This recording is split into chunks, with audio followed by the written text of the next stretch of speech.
मियाँ साहब के सीने में इंतकाम की जो लौ है ना वो मुकम्मल तौर पर बुझ नहीं सकी है, क्योंकि उन्होंने मीनार पाकिस्तान पर पूरी कौम के सामने ये ऐलान किया था कि उनके दिल में इंतकाम की कोई तमन्ना नहीं है। लेकिन आज न सिर्फ उन्होंने इंतकाम की बात भी कर दी है, बल्कि जनरल फैज़ और साबिक चीफ जस्टिस साकिब निसार का नाम भी ले दिया है। अब सवाल यहाँ पर यह उठता है कि मियाँ साहब ड्राम लेकर इल्ज़ामात तो लगा रहे हैं, लेकिन किसी कानूनी कार्रवाई की दरख्वास्त क्यों नहीं देते हैं। एक और इम्पॉर्टेंट खबर है नाज़रीन जो कि पंजाब से आ रही है, और वो ये है कि सहकाम पाकिस्तान पार्टी और मुस्लिम लीग नून में बाज़ाब्ता तौर पर रब्ता हुआ है। गुज़िश्ता रात ये रब्ता हुआ है। जहांगीर तरीन ने मुस्लिम लीग नून के सदर शहबाज शरीफ से उनकी रिहाइशगाह पर मुलाकात की है और नून लीग से सीट एडजस्टमेंट का फैसला IPP अपनी CC के इजलास में करेगी। साथ ही एक और अहम खबर वो भी ज़रा सुन लीजिए, फिर ज़रा इस डिस्कशन को आगे बढ़ाएंगे। PTI के सीनियर रहनुमा हैं, साबिक वज़ीर ख़जाना रहे हैं शौकत तरीन साहब, इन्होंने सियासत को हमेशा के लिए खैरबाद कह दिया है। सेनेटरशिप से भी उन्होंने इस्तीफ़ा दे दिया है। एक और अहम खबर ये भी है कि मुल्क की सबसे बड़ी अदालत से जो खबर आ रही है वो ये है कि सुप्रीम कोर्ट ने फ़ौजी अदालतों के मामले पर इंट्रा कोर्ट अपीलें समाअत के लिए मुकर्रर कर दी हैं। 9 रुकनी बेंच 13 दिसंबर को दरखास्तों पर समाअत करेगा। इन्हीं सारे मौज़ूआत पर मामलात पर बात करने के लिए मेरे मुअज़्ज़ज़ मेहमानों में आज मुझे नून के सीनियर रहनुमा है निहाल हाशमी साहब ज्वाइन कर रहे हैं। इसके साथ साथ पाकिस्तान पीपल्स पार्टी के सीनियर रहनुमा है सरदार नबील कबूल साहब ज्वाइन कर रहे हैं, और इसके साथ साथ IPP के सीनियर रहनुमा है खुर्रम हमीद रोकड़ी साहब। मेरे साथ तीनों मेहमान मौजूद हैं। आप तीनों की मैं शुक्रगुजार हूँ। अस्सलाम वालेकुम। अगर आप दोनों मुझे इजाज़त दें, निहाल हाशमी साहब से ज़रा मैं बात का आगाज़ करना चाह रही हूँ, क्योंकि ख्वाहिश का इजहार और मियाँ साहब की जानिब से किया गया है।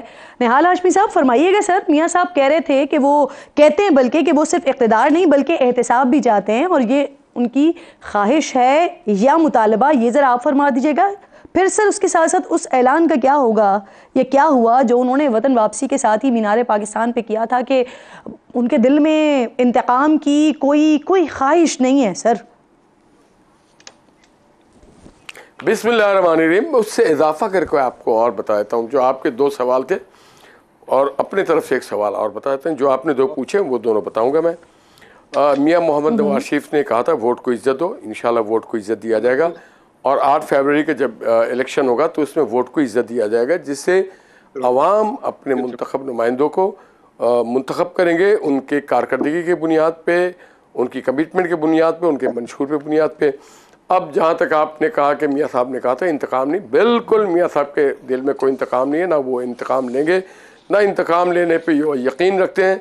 उनकी सारी ज़िंदगी के ट्रैक रिकॉर्ड इस पे है कि वो कभी इंतकाम नहीं लेते, अपने अल्लाह पे अपने मामलात छोड़ देते हैं, और अल्लाह मुसब्बिल असबाब है, अल्लाह ताला असबाब पैदा कर देता है। अब आपने जो कहा एहतसाब, मियाँ साहब बहैसियत कायद, बहैसियत रिफॉर्मर, बहैसियत स्टेट्समैन, ये उनका फ़र्ज़ बनता है। आप जैसे तारीख़ पढ़ाते हैं ना, और तारीख़ की किताब हमारी लिखी जाती है हिस्ट्री में, और जैसे आप अखबार में लिखते हैं मादी की भी बात, हाल की भी बात और मुस्तकबिल की भी पोशन गोइया करते हैं, तो मियाँ साहब वो हवाले से बात कर रहे हैं कि हमें तो सर ये इक़्तिदार नहीं बल्कि एहतसाब भी चाहते हैं, तो ये अल्लाह से ख्वाहिश का इजहार कर रहे हैं मियाँ साहब पब्लिकली, या फिर किसी और तरफ इशारा कर रहे हैं? सुन तो अरे आप सुन तो लेना, आपने मुझे बोलने नहीं दिया, बीच में टोक दिया।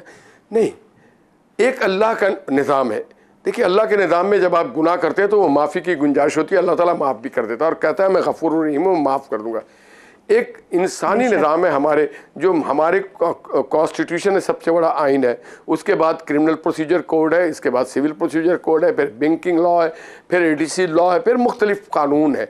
जुर्म जो किया जाता है वो माफ़ी नहीं होती, जुर्म की सज़ा दी जाती है और उसके लिए अदालतें बनाई जाती हैं, और अदालतें फिर तयन करती हैं उसके असबाब, अदालतें तयन करती हैं शवाहिद, और उस शवाहिद के बुनियाद पे किसी को, आज देखें आज अल्लाह ताला ने मियाँ मोहम्मद नवाज शरीफ को सुरखरू किया। मैं कल इस्लामाबाद हाई कोर्ट में था, शवाहिद नहीं थे मियाँ मोहम्मद नवाज शरीफ के केस में, तो उन्हें एवन फील्ड से भी बरी किया गया। शवाहिद नहीं थे उनके केस में, तो उनको बरी किया गया फ्लैगशिप से भी, और इंशाल्लाह शवाहिद नहीं है। कल मैं 3 घंटे बैठ के सुनता रहा कि ऐसे अगर केस, तो अल्लाह ताला एक निज़ाम राज करता है और अदालतें जो है वो शवाहिद के तौर पे देखती हैं। तो मियाँ साहब ने जो बात की है वो ये कि अगर प्राइम मिनिस्टर ऑफ पाकिस्तान का आप एहतसाब कर सकते हैं, उस पर जाली मुकदमा बना सकते हैं, उसको नायल कर सकते हैं, उसे जेल में डाल, तो हमारे बच्चों को, ताकि पाकिस्तान को आगे बढ़ना है, 75 साल में हमने क्यों क्या फेलियर के असबाब थे, उसको जब तक हम अपने सुन ले, जब तक हम अपने लोगों को ये नहीं बताएंगे कि असबाब क्या थे और आइंदा ये नहीं करना है और असबाब के वो अवामिल क्या थे।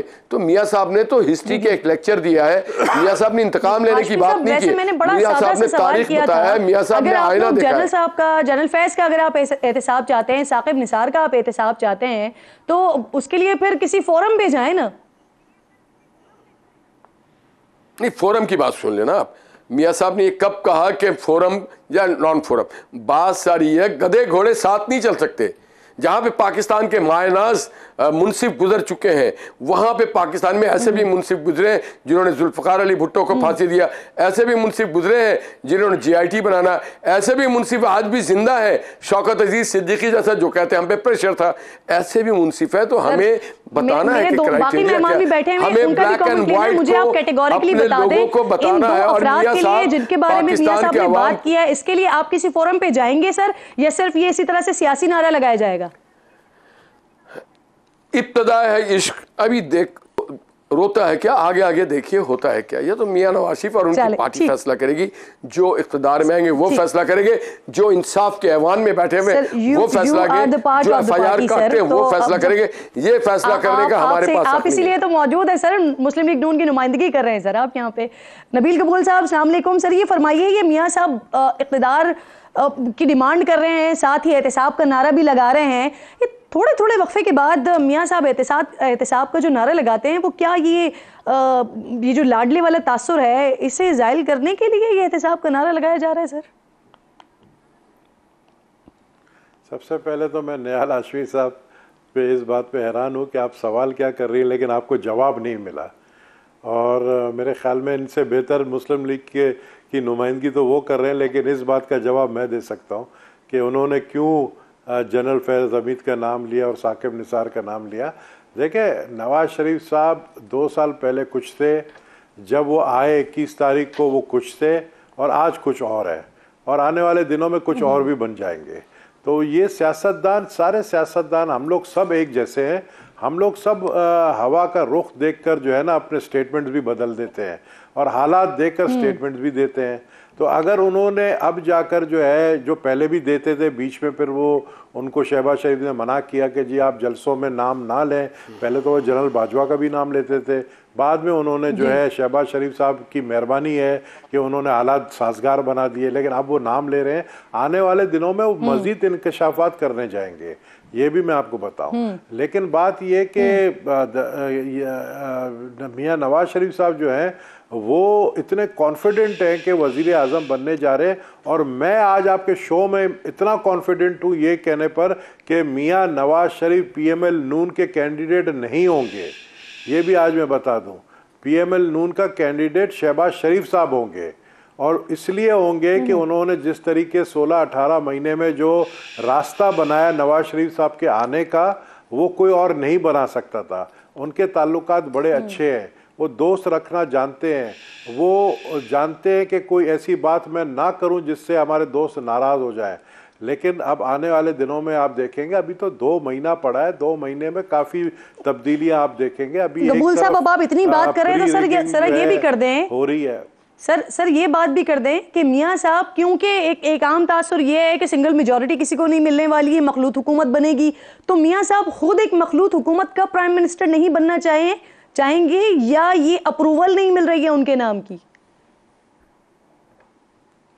देखिए, ये तो तय है कि अगला जो हुकूमत बनेगा वो नेशनल गवर्नमेंट बनेगा, ये तो तय है, अकेला कोई हुकूमत नहीं बना सकेगा। मियाँ नवाज शरीफ साहब अगर समझ रहे हैं कि पहले की तरह जैसे उनको 97 में मिला था 2/3 मेजॉरिटी, और 2/3 मेजॉरिटी में भी क्या हुआ, 2 साल बाद वो घर रवाना हो गए, तो उनको नहीं मिलेगा। ये बताएं ना जो मैंने पूछा, ये एक नेशनल गवर्नमेंट बनेगा जिसमें सारी जमात होगा। जी जी, तो यही मैं बताने जा रहा हूँ ना कि वो अगर 2/3 मेजोरिटी उनको नहीं मिलेगा फिर भी वो वजीर आजम के ख्वाहिशमंद जरूर होंगे। और इस सूरत हाल में अगर वजीर आजम नवाज शरीफ साहब नहीं बनने जा रहे तो फिर शहबाज शरीफ जो है वो PML नून का कैंडिडेट होगा। लेकिन इसका ये मतलब नहीं है कि PML नून को हुकूमत मिलने वाली है। नेशनल गवर्नमेंट में उसको ही हुकूमत मिलेगी जिसके वजह से हुकूमत बनेगी। ठीक सर, मैं आती हूँ दोबारा आपकी तरफ, मैं आती हूँ दोबारा आपकी तरफ, मजीद डिस्कस करती हूँ आपसे। जरा खुरम साहब का कमेंट भी पहले आगाज में। खुरम साहब ये बताएं, ये पब्लिकली हुकूमत और एहतसाब का जो मुतालबा मियाँ साहब की तरफ से आ रहा है सर, ये हो किससे रहा है? अभी मुझे नहीं आइडिया जी कि मियाँ साहब का ये जो मौजूदा स्टैंस है और इसका सियाक व सबाक क्या है और पहले क्या बात हुई थी, तो I don't know what are they up to, या क्या उनकी पॉलिसी है जो इनकी नून लीग की है, तो मुझे इसका इतना आइडिया नहीं है जी। सही है। वैसे सर जिनका वो नाम ले रहे हैं, जनरल फैज़ का नाम ले रहे हैं, उसके साथ साथ साकिब निसार साहब का नाम ले रहे हैं, आपकी क्या अंडरस्टैंडिंग है सर, ये एहतसाब होना चाहिए?